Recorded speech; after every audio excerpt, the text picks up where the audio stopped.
Good morning. I'm Nanny and I love to cook, and I'm coming to you from Ozark country. I know it's been a while since we've had a video, but we've had a very busy summer. We've moved, we've been canning, we've been enjoying life and spending time with family, and but now we need to settle down and get back to business. So I have a video and a recipe for you today that I think you're really going to like. You know, it's time for the kids to go back to school, and mom and daddy, a lot of them are holding down jobs and very busy, but they still want to feed their family nutritious meals. So I have a really good, I know I'm saying really a lot, but this is good recipe. This is called oven fried rice. And I came across this recipe a few weeks ago and decided to try it. And oh my, it was worth it. So I've got a finished product here. I'm gonna move the camera down so you can see it. And it is hot, so I'm gonna hold it up here for you. This is, like I said, oven fried rice. It goes together very quickly, and most of the ingredients you probably already have. You, of course, bake it in the oven, and it is really good warmed over. You can put it in the freezer and then just heat it up in the microwave after it's baked, of course. And so I just hope you can see this, and I can smell the great aromas of it. So I'm going to put one of these together for you this morning. I'm going to set this one off to the side because it is hot. And we start out with this recipe. It calls for a 9 by 13 pan, which was the pan that I fixed the one that you just saw in. But I only have one 9 by 13 here at the cabin, and so I'm using a little smaller pan, but this recipe is very forgiving.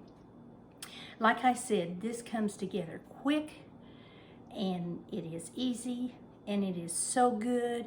You don't have to plan ahead to make your rice the day before and let it get cold before you stir fry it.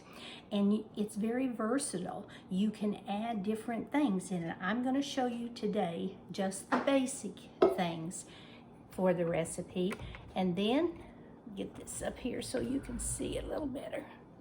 Then you can adjust it to your taste. What this starts out with is 1.5 cups of long grain rice. Now I like to use the Jasmine rice, and you just dump it in here. Next, it calls for 2 cups of chicken broth.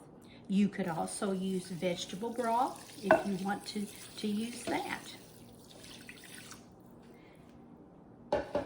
Then next is 2 tablespoons of light soy sauce, and we just dump it in here too. So far, it's pretty easy, right? Then it calls for 3 cloves of garlic. Now, I like to buy the chopped up garlic in jars. So about a heaping teaspoon is a clove of garlic.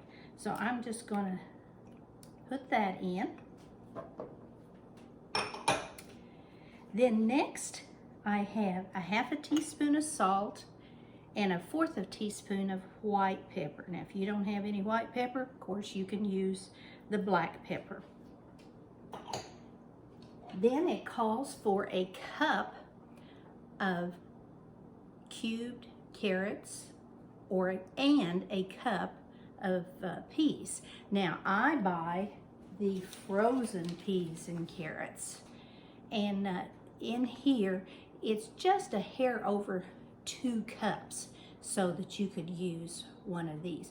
Of course, you could chop your own carrots and use raw peas. The only thing, I'd add a little more liquid because the frozen peas and carrots do have quite a bit of moisture. Okay, we're going to dump those in. Then we're going to add 1/2 cup of chopped red bell peppers. This gives it some nice color. Make sure we get all those out of there. And the last thing is we have 2 tablespoons of either melted butter or olive oil. Now I'm using olive oil today. All right, there it is. That's the basic ingredients. All we do is mix all these ingredients and be sure to have your pan either sprayed with a cooking spray or rubbed with butter or oil. I found this out the hard way. I didn't do it the first time I made it, and it did stick to the side. But as you can see with this, I had used cooking spray and it didn't cook to the side. Alrighty, we have spread all of those. Now, this is the protein part. It calls for 1 1/4 cups of either diced up bacon or diced up cubed ham.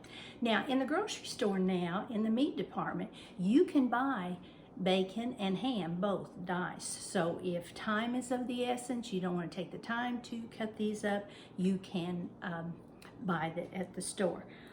All we do is top this mixture, and this gives it really good flavors.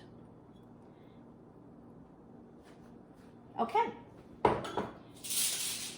We take a piece of foil, cover this good,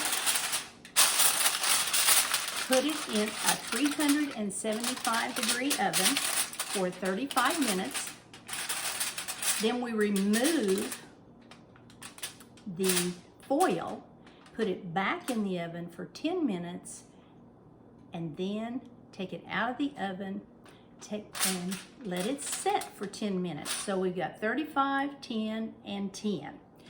After that 10 minutes, you fluff it. I like to scramble an egg and chop it up and put in ours like fried rice would be. You could also add chicken or shrimp at this point. Now, it's best if your chicken is cooked, and also your shrimp, and you could, when you put it in the rice mixture at this point and fluff it, it will warm that chicken and shrimp up. This will last 3 days in the refrigerator. You can freeze it, but after you freeze it, it's best to microwave to heat it up so it doesn't dry out. This would be a good 1-dish meal to take to work, maybe send with the kids' school lunches if you have a thermos to put it in. It's just a very versatile recipe. So I hope you will try this and let me know what you think of it, because you know, every once in a while we come across a recipe that it's just really good. So, and that's what this one is. Now, our next video is going to be fairly unique, I hope. I have a high school friend by the name of Dot. She goes by Dorothy now, but she's still Dot to me. And she came up to me one day and asked if I could do some recipes that would be diabetic friendly. Dot is a diabetic. I have a sister that's a diabetic, and they deal with several issues when it comes to food. Now, I'm not an expert on this, I'm not claiming to be, but I'm going to have a few recipes that hopefully will meet the guidelines for diabetics. So, if you'll join us next time, I would really appreciate it. And I hope you have a great day. And little side note here, just before I started this video, I peeked out the kitchen window and there was a mama deer with 2 fawns eating in the backyard. Now, if that doesn't start your day off right, I don't know what will. So you guys try to have a great day, and even though this COVID has reared its ugly head again, be safe. And I know we're still eating meals at home a lot more than we used to, and so hopefully some of these recipes will help you out. So until the next time, we'll see you later. Bye-bye.